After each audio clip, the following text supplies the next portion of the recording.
There is a place that is spoken about only in whispers, a dark area that spawns the beginnings of urban legends, a place where anything can happen and usually does. During the light of day it hides just outside of view, but when the sun goes down, spirits, creatures of the night, roam free, and things do go bump in the night. It is in every state and every country, and there is no escaping it, no matter how safe you feel behind your locked doors and latched windows. So we invite you to turn down the lights and turn up your radio while we join Dave Schrader and Tim Dennis, your hosts, on a journey into the darkness on the edge of town.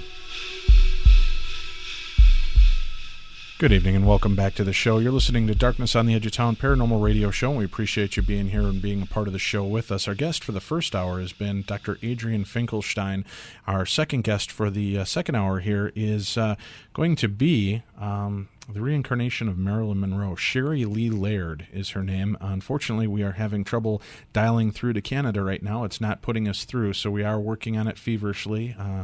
Miss Laird has sent us a few different phone numbers, so we're trying to get through on a different line if we can. So bear with us. We're going to keep with Dr. Finklestein. And Doctor, let me ask you. We did have a quick question. With the suicide attempts that were made from both Marilyn and from Sherrie, were they clinical depression? Was it drug-induced suicides? I mean, what were you finding? Was it similarities like that in both of their cases? How was that being run? Well, there was similarity in the manner of overdosing, because both, in quotes, both women used champagne mixed with barbiturates, with chloral hydrates. So I think there's a similarity there, but what is striking is their condition. It seems like they were bipolar affective disorder, manic depressive to a certain extent. Though this label goes around so loosely nowadays, and I think a lot of people may have some degree of that and still be functional and be okay, but sometimes they may decompensate. And I think that was the case of Marilyn and Sherrie, the same person in my view. And at that time when Marilyn was on, people don't think so much about, in the psychiatric profession they didn't think so much in diagnosing manic depression as they do it these days. So she also didn't have the time, and because of her status and reputation, she didn't want to get bogged down in treatments like that. Though she had a psychiatrist, Ralph Princeton, and he took care of her, but only in cases of emergency, giving her, medications that were meant to be given just temporarily to calm her down, whether they were barbiturates or other sedatives. So I think that her condition went untreated, basically, or mistreated, not because of the fault of the doctor, but because of the pressures that Marilyn was under to be in her, status of being, world sex symbol, and she didn't have time and energy to invest into a real treatment. So the same thing with Sherrie. I can see the similarities. She ended up many times in a psychiatric ward, and she acted out like Marilyn, throwing things, and she attempted suicide like Marilyn on several occasions, and she suffered a great deal. I mean, what really made me feel so proud and relieved is that I achieved something with Sherrie Lee Laird basically she achieved it. I was sort of a facilitator with her, and what was achieved basically was, and I can only hope that the effect of this sensational case history will convince readers and medical professionals to take the subject of reincarnation, past lives, more seriously, and to consider the karmic and traumatic, effects of those lives and our present health and well-being. But as a physician, and this is what I want to emphasize, what was and is foremost in my mind is the therapeutic healing of my research subject. Today, seeing her more adjusted and healthy in pursuing her singing career are the main fruits of this inquiry. So that's my main focus. It's healing. And healing not just Marilyn Monroe, because if it helped Marilyn Monroe, it can help anyone. People would say, hey, this is another pretty book about Marilyn Monroe, 700 books of biography. No, this is different. This is what Publishers Weekly said. It's different. It's unparalleled, because it's about the incredible story of the reincarnation of Marilyn Monroe and the healing above all. So I'm so glad that now she doesn't attempt suicide. When they interviewed me in BBC in January this year, I was in Niagara Falls, where Marilyn made her first successful movie. I was with Sherrie there, and they filmed us. That was my main contention, that she's not trying to commit suicide anymore, and I was laughing at it, because this is something to laugh at. Now, do you think that what was plaguing Sherrie and plaguing Marilyn had to come from the previous life before that? May have been some of the depression and anxiety and want to be loved from when she was just the kind of servant back in you said it was in France, right? Well, she wasn't a servant. She was the first mistress of King Louis XIV. Okay. From 1661 through 1667. 6 years, and it's amazing. Another coincidence, she had a relationship with Jack Kennedy, according to what I found under hypnosis, that lasted also 6 years. Oh, interesting. Okay. So you think, though, that were they both carrying the scars from her being the mistress and maybe feeling the unrequited love then? Because Marilyn seemed to go throughout her entire life just seeking to really be loved, to find that one love where she wasn't second to anybody else. Do you feel that maybe that was what was causing all the pain for both Marilyn and for Sherrie, is that they were just carrying the original pain of the mistress? I think there is a very strong connection there, and the way Louise de la Vallière dealt with that problem was taking the vow of celibacy and becoming a nun. That was in 1667, after the king rejected her based on false accusation leveled at her for her meddling in affairs of state. And very similar, again, another coincidence was what's happening with Kennedy and Marilyn, So, but the thing is, she became a nun. And there is where I met her as a physician, Antoine Daquin. She was very depressed, almost committing suicide. She was almost schizophrenic, and I treated her for about 3 years, and she was saved. And as a result of that,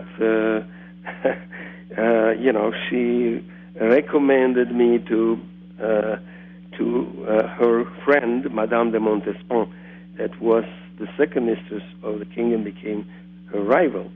And I became the king's doctor for 22 years. But anyway, that's besides the point. The thing is that Louise de la Vallière became a nun. That was her choice. In the case of Marilyn Monroe, she went in the other direction, as you know. She wasn't that puritanical, was she? So it's like one of the laws of reincarnation is continuation. Another one is compensation. And another one is consequences, or karma. Now, in this case, from Louise de la Vallière to Marilyn Monroe, we see the law of compensation. In other words, Marilyn Monroe became very outgoing and, the world sex symbol. Right. That's far from being a nun. Yeah, well, that's true. She was kind of rebelling against what she had done in the prior life. Okay. Now, I'm curious, too, when doing this, what have you learned about genetic memory, that may be from one of our ancestors? Do you believe that is genetically passed down ever, or do you think that it's completely just that we just keep reincarnating into our own lives? Well, I think that, in my experience at least, I can say that, and of my colleagues that did the same like me, like Brian Weiss, close friend, and another psychiatrist that does this kind of work for a long time like me. Okay. As a matter of fact, I started a little bit before him, but he quoted me in his book. And so anyway, it seems like, it's...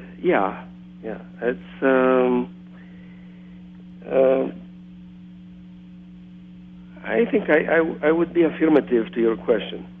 Okay. All right. Well, we were able to get on the line here while we were talking to you. We've got our guest for the second hour. Sherrie Lee Laird is joining us now. Sherrie, are you there? Yes, I am. Great. Well, thank you very much for joining us. Her. Oh, you can hear her? Sherrie, can you hear Dr. Finklestein? Hi, Do you hear Doc. me? I can just hear you a little bit. Okay. A little bit. I hear you also a little bit. Yeah. Like you're in I Canada, hear you. and I'm in Santa Barbara. Oh, nice. Well, we'd like to bring you on now and do a little introduction for you. I mean, this is, this was an exciting point, as I mentioned at the beginning of the show. A lot of people were, skeptical of us doing shows on reincarnation because, there's really been nobody that we could bring on to back up what's going on in reincarnation. We can all suppose that we were Cleopatra or the handmaiden to the King of France or whatever at one point in our lives, but there's been very few cases, except for the rare ones where you always hear it's some 6-year-old child in India claims to be a Mexican migrant worker who can take you to parts of Mexico and walk you through it. And actually, in your case, and for all of you that are just tuning in right now, our guest right now is Sherrie Lee Laird, and Miss Laird sought out our first guest, Dr. Finklestein, after she started experiencing disturbing, these intrusive flashbacks of her life as Marilyn Monroe. And Sherrie was distressed by these memories of a past lifetime, so she sought out our first guest, Dr. Finklestein, who had been performing past life regressions over 30 years. And he had written Your Past Lives and the Healing Process, A Psychiatrist Looks at Reincarnation and Spiritual Healing, which was first published back in 1985. Through scientific research, including many hours of videotaped past life regressions in a somnambulistic hypnotic state, which, as Dr. Finklestein explained in the first hour, is tantamount to like a truth serum interview, and analysis of hundreds of coincidences, which also happen to be physical coincidences, Sherrie, that you've got bone structure, including nose, mouth, chin, forehead, eyes, eyebrow, ear, architecture of hands, feet, body build, even your handwriting, your voice recognition, linguistics, personality traits. This is a pretty amazing thing. And I got to tell you, one thing that I really liked when I called you, Sherrie, because I was totally expecting the hello, the Marilyn Monroe voice, and I thought, oh, this is going to be really bad if she comes on with the ghost-like voice and carries it on. But you struck me as such a sweet, genuine person coming through that it was. I told Tim, because Tim, my co-host who's on with us, and you talked to as he was bringing you on the line, Tim is more skeptical. Yeah.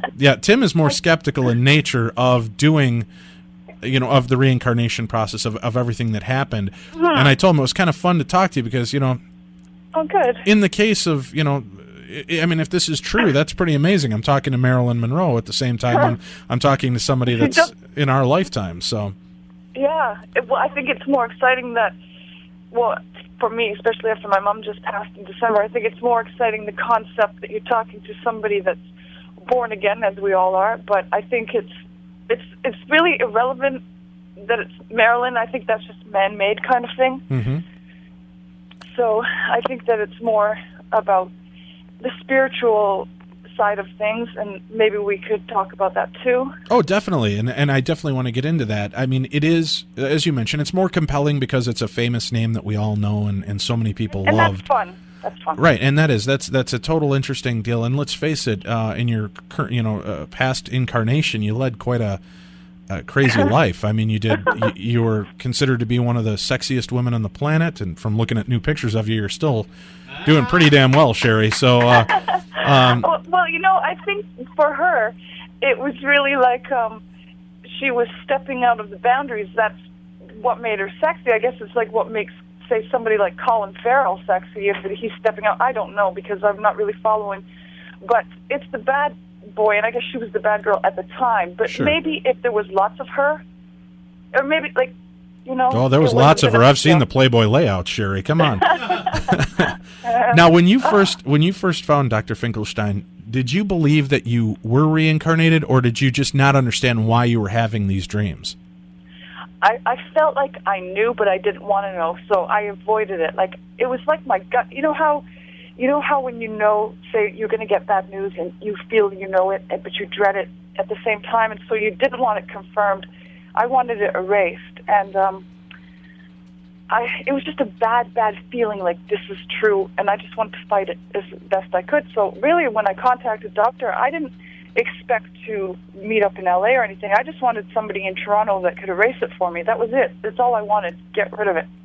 It's hindering everything I do. Did you ever consider having hypnosis to just have you close that part out of you so that you didn't have her memories, or you didn't have exactly that part exactly of it? What I went for. Okay. I Now, said, can you please take this out of me? Can you tell us a little bit, when you started with this, Dr. Finklestein said that you were coming to him because you were having these intrusive nightmares. Were they nightmares of just her life, the pain that she went through? Did it have to do with the death of Marilyn? Yeah. What was it that was bringing you to him? I really honestly think it was the shame, remorse, disgust of the suicide. That's the part that stuck so deeply. The other stuff that was traumatic I was always tied to shame, and it was always tied to regret and feeling like I could have done more, been more. Why? It was like regretting such big cop-out. And as I say, I just wanted it for it to be gone, and I just said, please, somebody help me. Like, I mean, this is horrible. I can't live like this. Every day, something would pop into my head. Oh, and remember this, and remember that. I was like, shut up. Like, okay. I just want to live, you know what I mean? I want to try and live my life, because I've always wanted to be a singer, and coincidentally, so did she, and they knocked her for singing, and the whole Sherrie thing. She played a singer named Sherrie. It was all tied in. It was like, I can't be me if I can't be her. I can't be her, me, like that. So your healing really began in trying to figure out how to meld your lives together and become accepted with both of these lives, correct? Well, that was something Doctor trained me to do, because when I wanted to get rid of it, he said that's not really the healing way. Running, you can hide your head in the sand, etc. But that's what he did for me, was made me face it and release what I guess you would call emotional pus, because that's really what it was. It was built up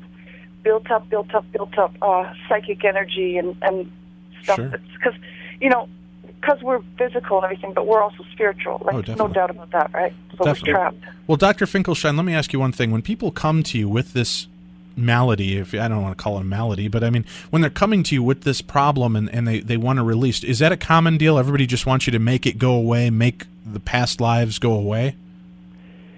Or block it? Well, they want to get rid of the problems that stem from the past life, that's for sure. And if the past life is wrought with a lot of misery, like it was in the case of Marilyn Monroe, they want to just not be that person at any expense, because, they don't want to suffer from the demons of being that personality again. Sherrie, when you were going through this, you said that you suffered through so much of the shame and the regret. One of the biggest questions that's always been posed out there is that they thought that perhaps the Kennedy family or the mob was involved in the murder of Marilyn Monroe. You seem to be 100% sure it was nothing more than suicide. Mm-hmm. When you face that, I mean, now you, of course, had probably read and heard the stories that it was, that there was belief that the Kennedy family had something to do with it, and that there was a mysterious doctor that appeared at your bedside, and all of a sudden, hours later, you were dead.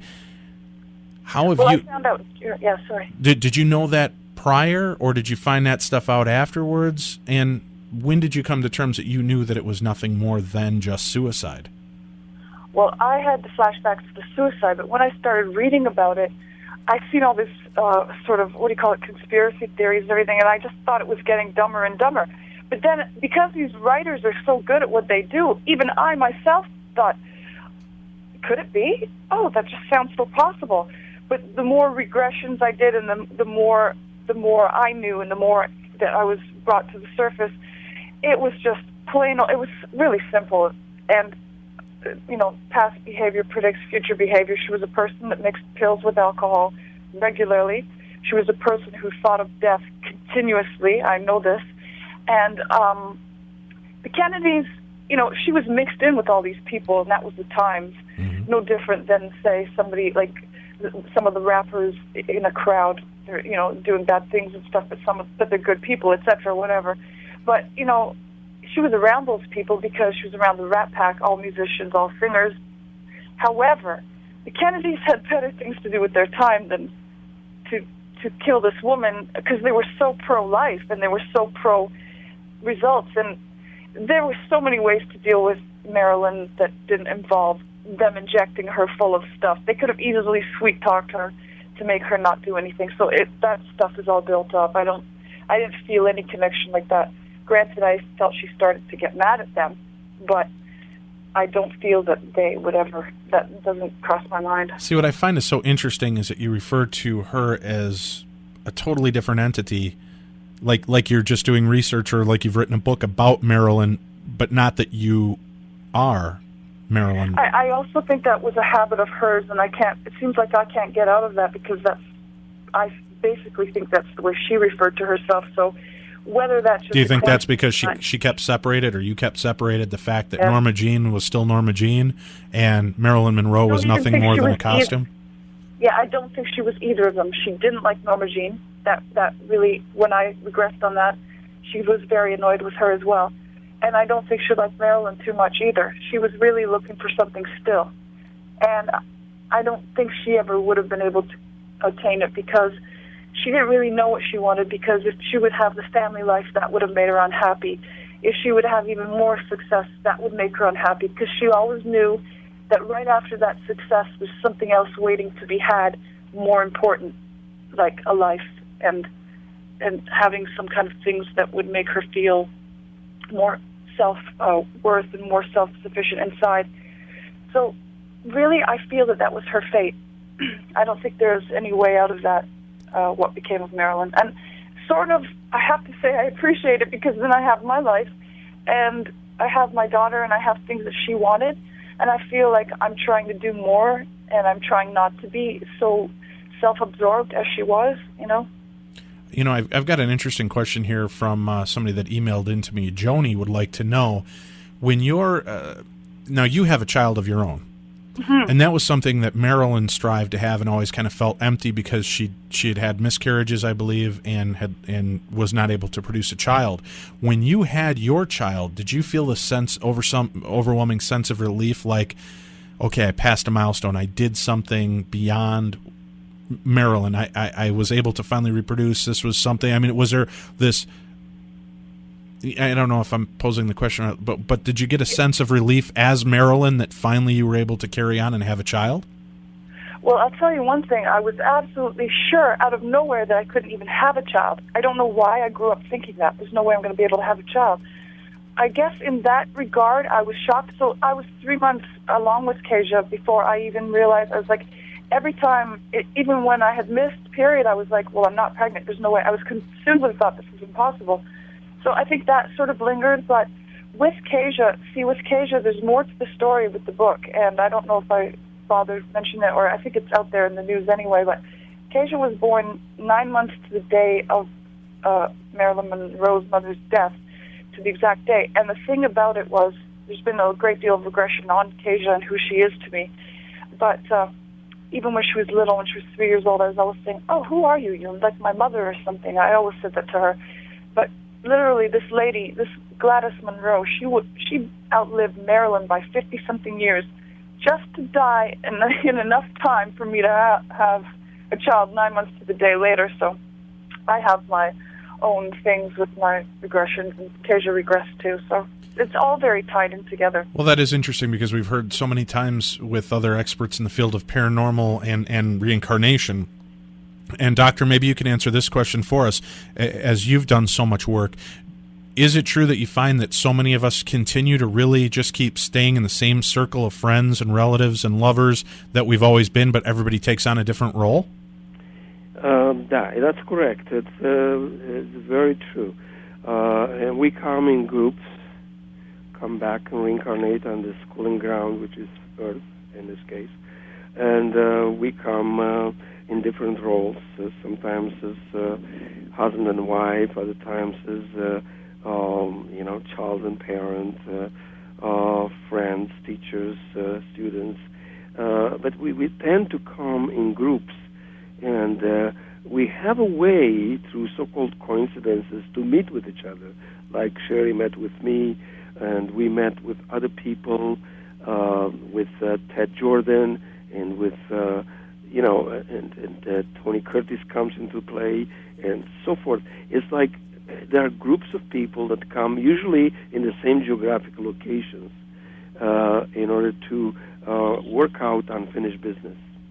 All right. Well, that makes sense. We're going to take only one break this hour. We're going to take a quick break right now. Everybody stay with us. We're talking to Sherrie Lee Laird, who is purported to be the actual reincarnation of Marilyn Monroe. We're also talking to Dr. Adrian Finklestein, who helped Sherrie through the dilemma of being Marilyn Monroe and helping with the healing process. I've got some more questions, and we're going to take some of your questions right after this. Don't you dare move. There's more to come from the darkness on the edge of town with Dave Schrader and Tim Dennis. For 58 years, Fate has consistently supplied its loyal readership with a broad array of true reports of the strange and unknown. Fate is a factual magazine containing articles by experts in all walks of life, and by others just like you who have something dynamic, significant, and truthful to say. Keep up with the latest on angels and miracles, psychic phenomena, ghosts, UFOs, archaeological hotspots, alternative science, and much, much more. To receive your free Fate magazine, call now at 1-800-728-2730 or visit our website at www.fatemag.com. That's 1-800-728-2730 or www.fatemag.com. What are you waiting for? Your fate awaits. Are you tired of reading about what couple in Hollywood is breaking up or divorcing? Have you ever wondered where you can find the news that covers the subjects that you are really interested in? I would like to invite you to visit supernaturalnews.com. Supernatural News uses the latest internet technology to search for the topics we know you will be interested in reading. News of the latest Bigfoot, UFO, or Loch Ness Monster sightings. Read about the latest conspiracy theories and urban legends. Supernatural News, where belief and reality merge. If you bleed from the ears while listening to Leo Sayer records, would it qualify as a paranormal experience? I thought so. Welcome back to the darkness on the edge of town. Ooh, that hurts. Good evening and welcome back to the show. I'm Dave Schrader, and you're listening to the Darkness on the Edge of Town Paranormal Radio Show. We're here with you every week, and we appreciate you tuning in and being a part of the show with us. This evening's show is quite interesting. It's something totally different than we've done in the past. We've talked about past lives and past lives regression, but to actually have somebody on who was able to do the real legwork and track down, and then to also have it be somebody that was of such an important stature in American pop culture and in American history, it's a fun interview. This is interesting for us. Our guests are Sherrie Lee Laird and Dr. Adrian Finklestein, and Sherrie Lee is Sherrie Laird is the reincarnation of Marilyn Monroe. And now, Sherrie, one thing I've got on, this is strange. Dr. Finklestein was mentioning to us in the first hour, some of the memories that you're able to come through with, were of a sexual nature, and with as promiscuous as Marilyn seemed to have been in that lifetime, I would say that probably has to be one of the most disarming things for you to have to relive is thoughts of Tony Curtis, Sinatra, Jack Kennedy, Bobby Kennedy, whatever pops through. I mean, does that ever do you ever just try to turn that party off and think, God, just let me not think about this for a night? Well, it's funny. There was just certain people that really appealed to me and others that didn't, that they claimed she liked so much. I really got annoyed with Jack Kennedy, and I didn't call him Jack. I didn't even know Johns could be called Jack, because I think that's an American thing. And with me living up here, Tony Curtis, I had a crazy thing for him, and I just knew. And see, I was the one that regressed and told about the affair, and then in Vanity Fair magazine, he, without knowing that I had already previously divulged that information, he said he did, and I totally confirm what he said. Have you tried to contact Tony Curtis? I have, and I've told him, because he rescues horses from Shiloh Farms, and he takes different animals and everything, and I've tried to reach him from that regard, and I told him, Tony, you don't have to run from this, and besides, he's getting older, and one of my biggest regrets was not, I ran from it, and I could have tried to contact people. Sure. And I really So you have actually spoken to him? No, I've talked to him only on an email back and forth, and I think we have a mutual friend that's trying to get a hold of him, but I think he's afraid, and I think that's, that's standard with people who are aging, you know what I mean? Well, afraid, or do you think, and again, I don't mean any disrespect on this, a lot of people, and people in our chat room, think you're completely nuts. That's because it is such a broad statement to say that you were Marilyn Monroe. Reincarnation is hard enough to wrap your head around, but then, and it always seems, like I mentioned to Dr. Finklestein in the first hour, nobody ever comes back as John the mailman. It's always, I was Napoleon, I was Washington. Or I know, but the only stories we ever hear is there's 100 George Washington reincarnations out there and 100 Napoleons, and you can totally spot the ones. Honestly, I found that so far, anybody that's ever said they've come forward, other people have told us, they always disappear. They say it and then they're gone. It's just like they need a release. Obviously, they knew her. Obviously, they've been a part of her life in some way, even if it was just as maybe like a friend or someone who talked to her or someone who admired her even back in that day. But I'm not really a Marilyn Monroe fan, so it's hard for me to feel that way. So it's hard for me to even picture saying, oh, I was somebody that I wasn't, because I don't want anything that's not mine. That's how I am, even with my own personal belongings or somebody else's stuff. I wasn't raised that way. I don't think like that. And for me, reincarnation was just a no-brainer. I just never even thought of it being not true, even as a small child. And I didn't even know what I believed. Sherrie, I've got a question for you from one of the people in the chat room, and then Dr. Finklestein, I'd like your side on this as well. But Tink in our chat room was wondering, if somebody was majorly injured, say lost a limb in a past life, would they return missing the limb or with scars or whatever? Do you have, Sherrie, I know that the doctor has told us that there is, you have so many coincidences, so many things that are just like Marilyn. Have you found on yourself a freckle in the same place as her, a birthmark, a scar? Yeah. Yes, there is. She has mole on her collarbone. I have it the same place. I had the mole on my cheek, which actually I had removed, and there's a little scar, and there's records of that. But I also have the beauty mark above my lips, so I guess it's just placed. But there's many things. The stomach is the same. There's freckles that are the same. My whole body shape was, and I don't know if it still is the same, but when I see even my family, even my daughter is like, oh my gosh, she looks at a picture, she's like that. She gets confused sometimes. That's how exact she remembers me. Obviously now, as I'm aging, I'm changing, but there's things in magazines or books that my daughter and my family and even my boyfriend are like, that's identical to you. Everything I know about you, it's beaming out. Dr. Finklestein, have you found in many of the cases where, you're able to do the research and find out who this person was in a past life, that maybe they'd lost an arm and they came out in their new life deformed and that arm didn't develop, or that they were born with scars that they shouldn't have had, yet it matches perfectly with the death wound or wounds that the person in the previous life carried as well?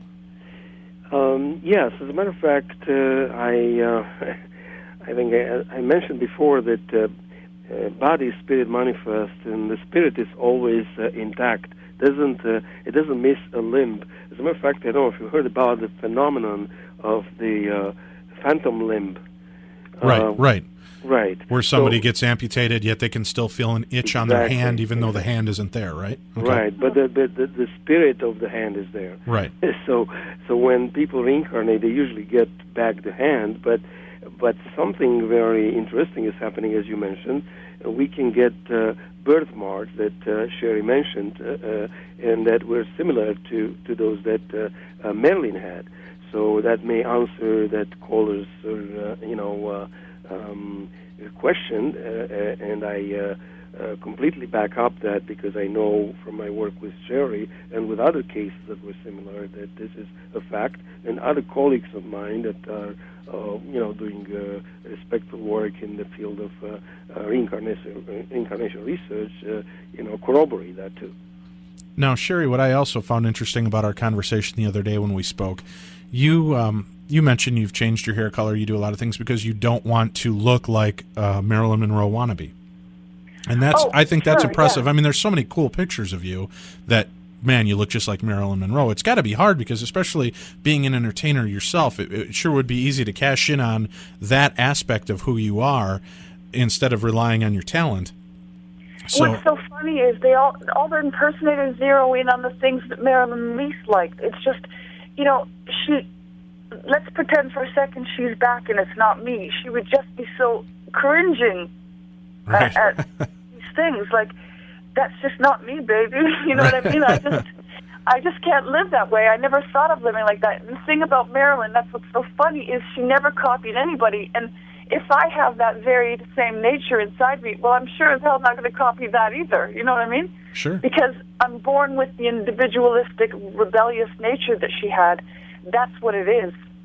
We can't copy, even if it's our own selves, because now everybody's doing it. That's unimportant to me now. I've got a question here from Larry from an email, and he would like to know, Sherrie, with regards to people that you've been able to contact that had something to do with Marilyn Monroe's life.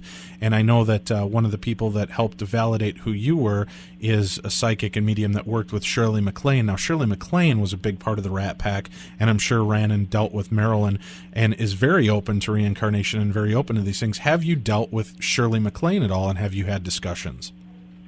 Shirley's talked to us through another person and through doctor. Like, she does know my doctor. But she was on tour. I think she was filming the movie Bewitched when the book first came out, and she said she'd get back to us. However, actually it was Kevin Ryerson that he's the one. I never even cared about or thought about it.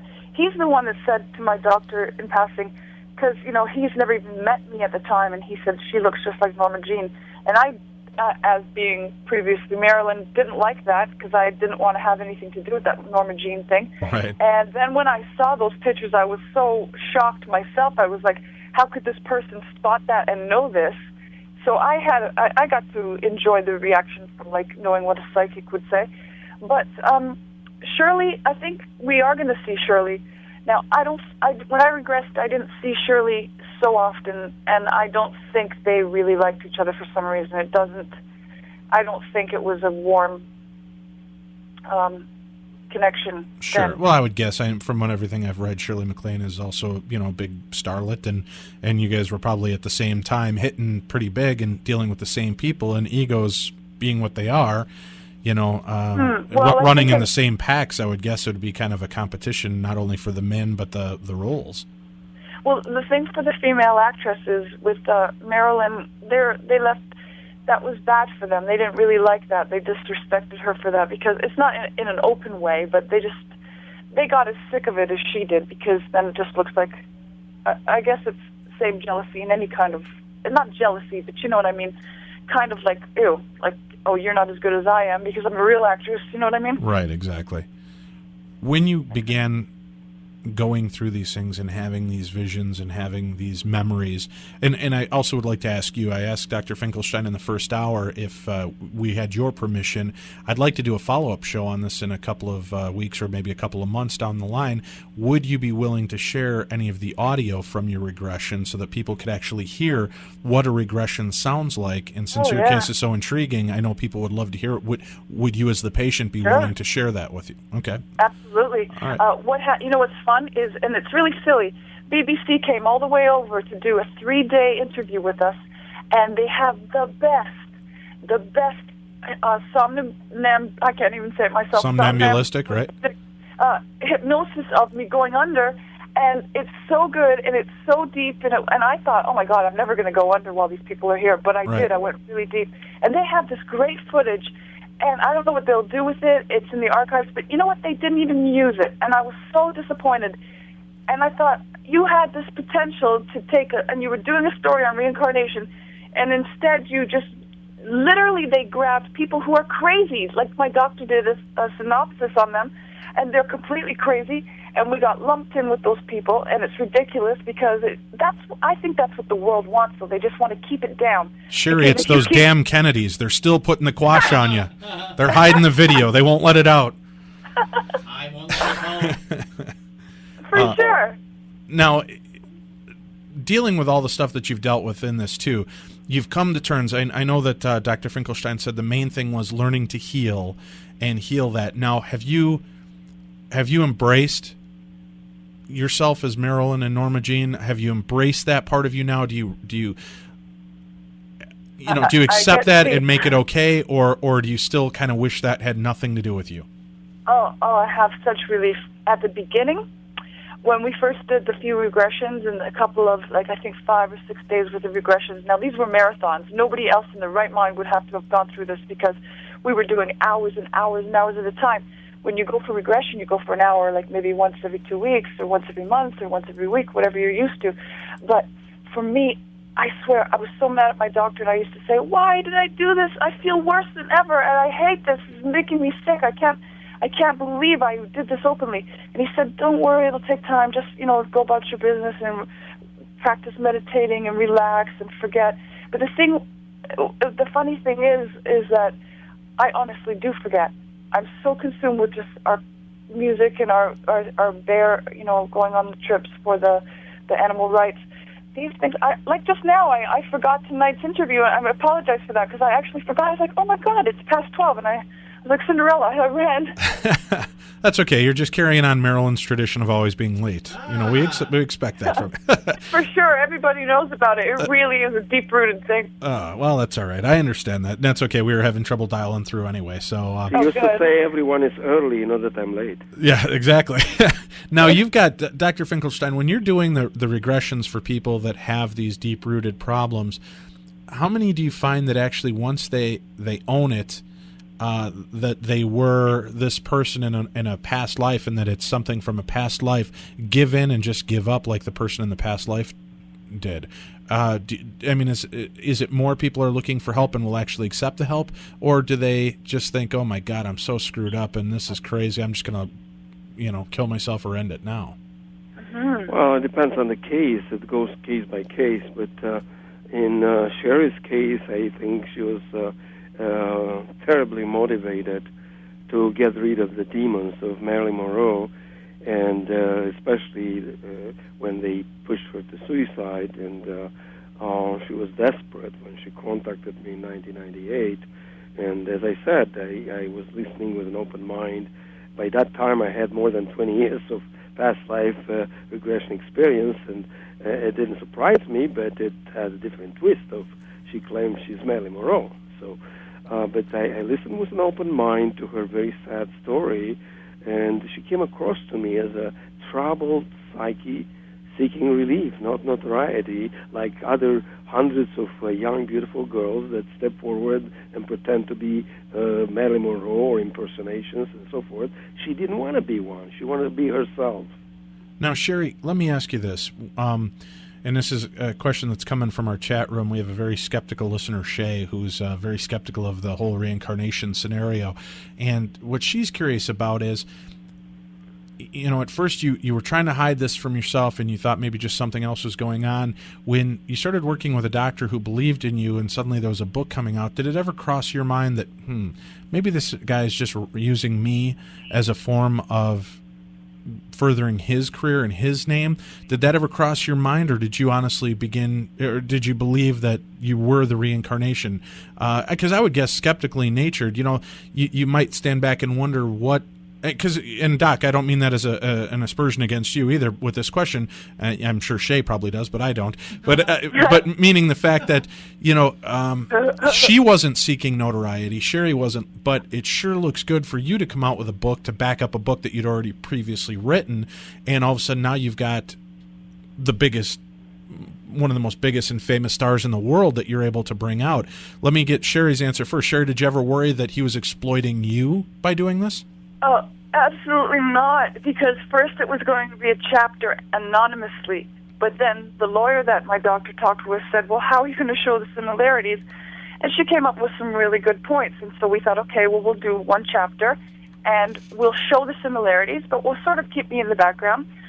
But it's so silly, because when you take a doctor who studied for 35 years outside of the box, there are a few special people who change the world and who color outside of the lines, and my doctor just happens to be one of those people. And what he did was you don't take a man who's 35, 40 years in doctor business and then he waits till then to seek fame.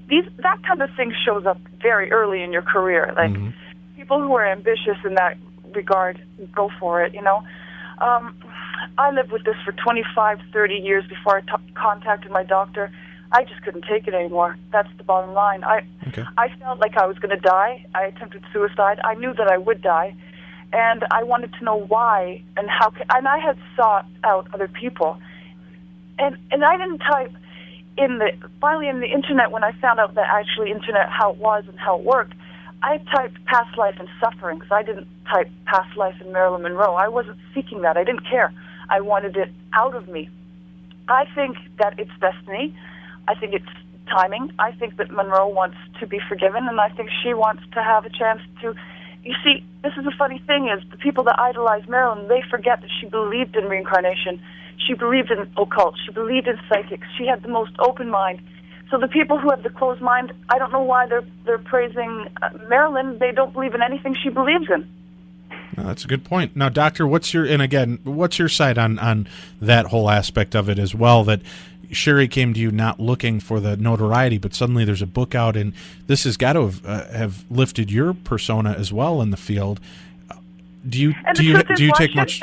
Well, no, and I understand that. Yeah, I'm with you on it, but I just mean that's got to be, do you catch much hell from people because they think you're just using this case or using a woman who may be having delusions and making a career and a name for yourself? Do you get many problems with people dealing you with that?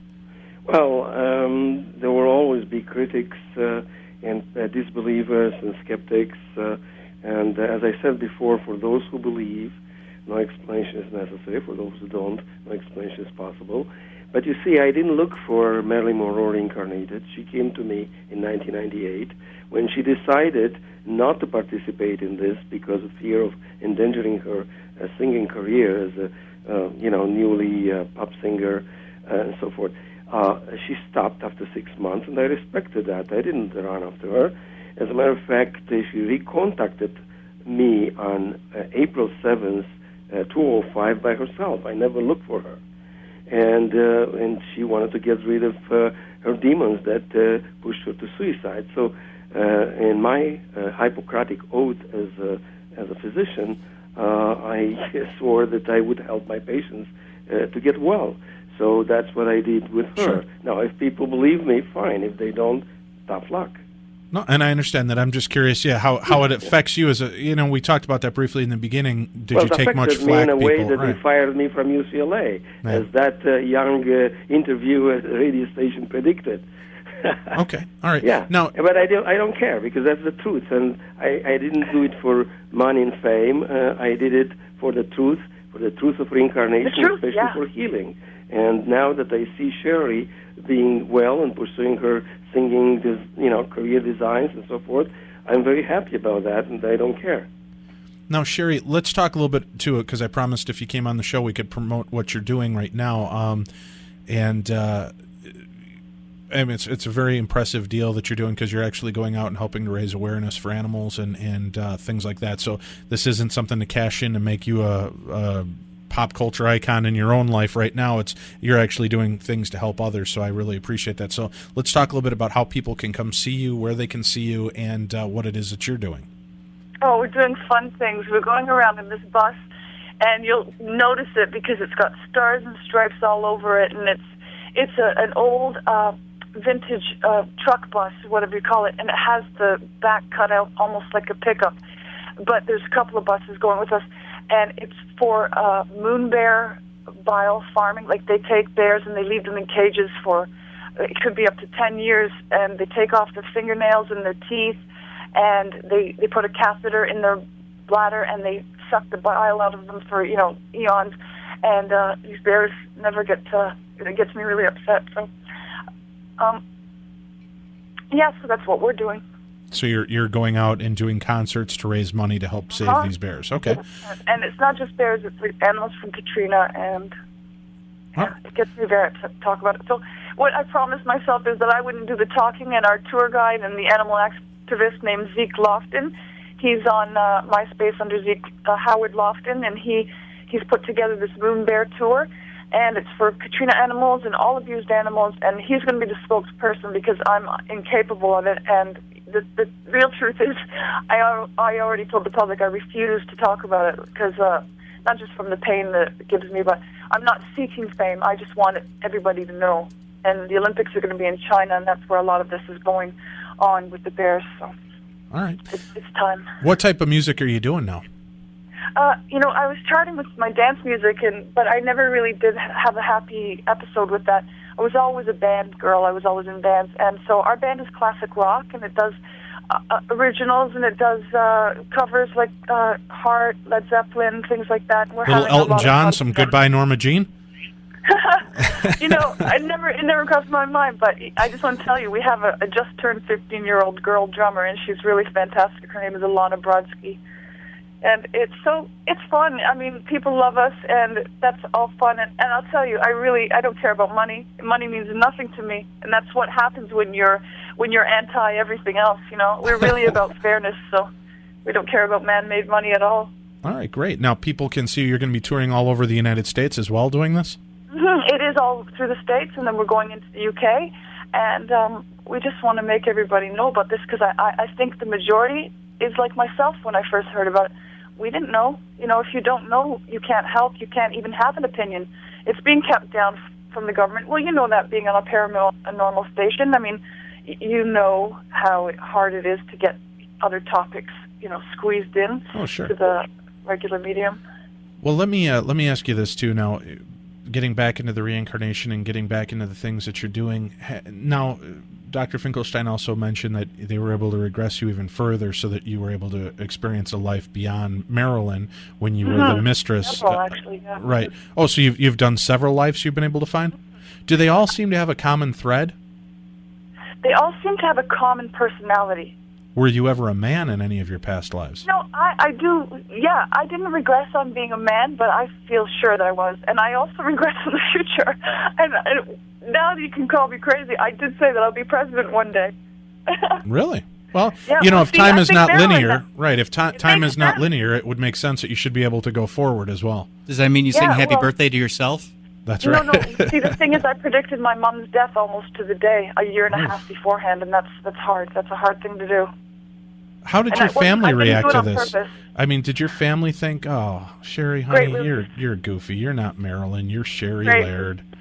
Great relief, and they saw it in hindsight. They said, "Oh my God, praise Jesus!" Like we're not even we don't go to church or anything, and they were just so happy and relieved, and it made sense, and it was like a weight off their shoulders for many reasons. And then it explained everything about me, and they just went, "Ah!" And I'm so happy. At first, I didn't want the book to come out. I was so paranoid. I was like, no, and I didn't want to show my parents, and I dreaded it, and I didn't even tell my family till it was coming out. Oh, my parents knew, but I didn't want to tell my brother. I didn't tell him at all until the day I had to hand the book to him. I'm just curious how Dr. Finklestein got you to do the centerfold in the middle of that book. I'm just kidding. Well, with what you're doing, so people do you ever get hit up? Do people ever ask you for an autograph as Marilyn?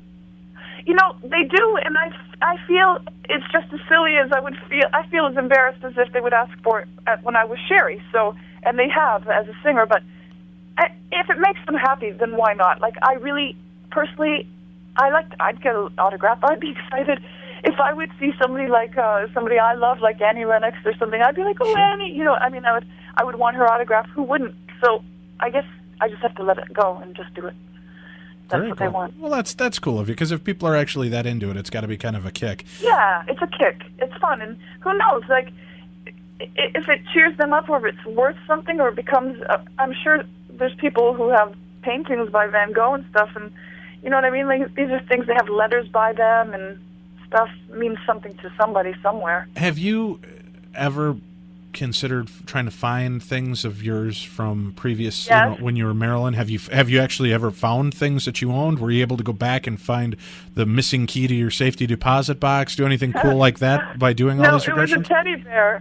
I just wanted to see the teddy bear, and because I had seen it under regression, and there was a couple of little knickknacks that I wanted.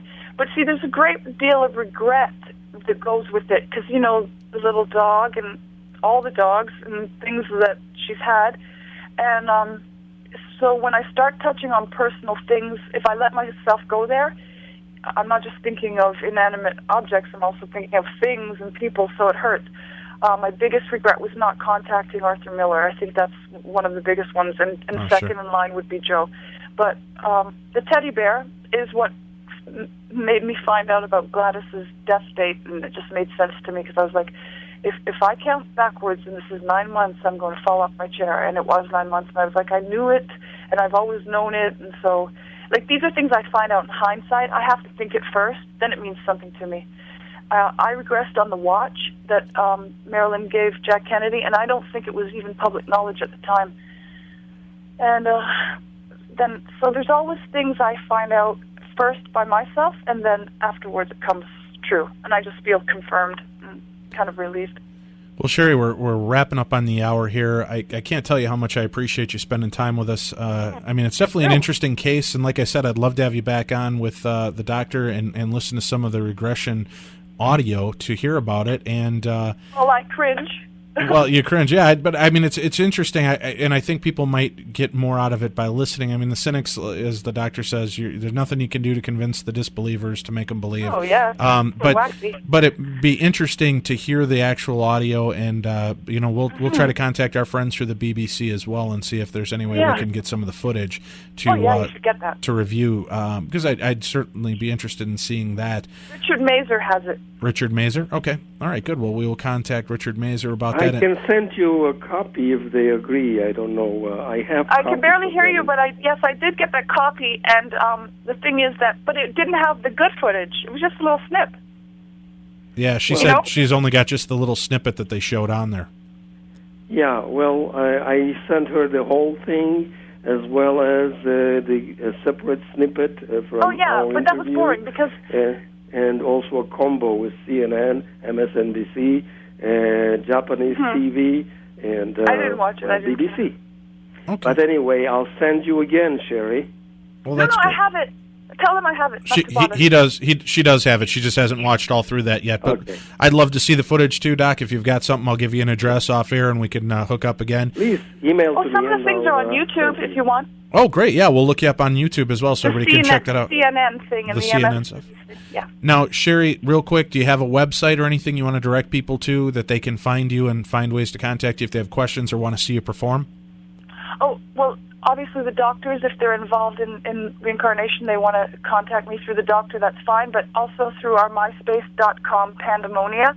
And we're going to be on the road as of about 6 days from now, so I won't be as contactable, but sure. However, it'll say the dates and places that we're going to be. Great. And really, any kind of money that comes in is going straight to all the animals, and we can prove it, so we're not, it's not a concern.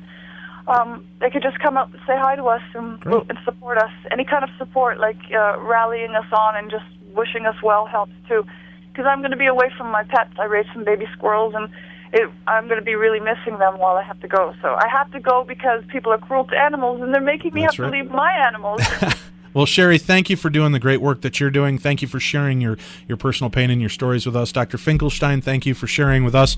And again, why don't you throw out your websites, Dr. Finklestein, so people can get in touch with you if they need to. Yeah, it's www.pastlives.com, and there are also the YouTube videos of CNN, MSNBC, and Japanese TV. The BBC will come later. Great. Well, thank you, Dr. Finklestein, for sharing your time with us this evening. We'd love to have you both back on in the future. Thank you all for tuning in, and I hope that you enjoyed the show. We'll be back again with you next week, where hopefully we're going to have a little bit of a follow-up on tonight's show, and we will hopefully have an update on when Mr. Derek Akora will be joining us. Until then, thanks for tuning in. This is Dave and Tim from Darkness on the Edge of Town Paranormal Radio Show. Tell your friends about us. We're here every week, www.darknessradio.com.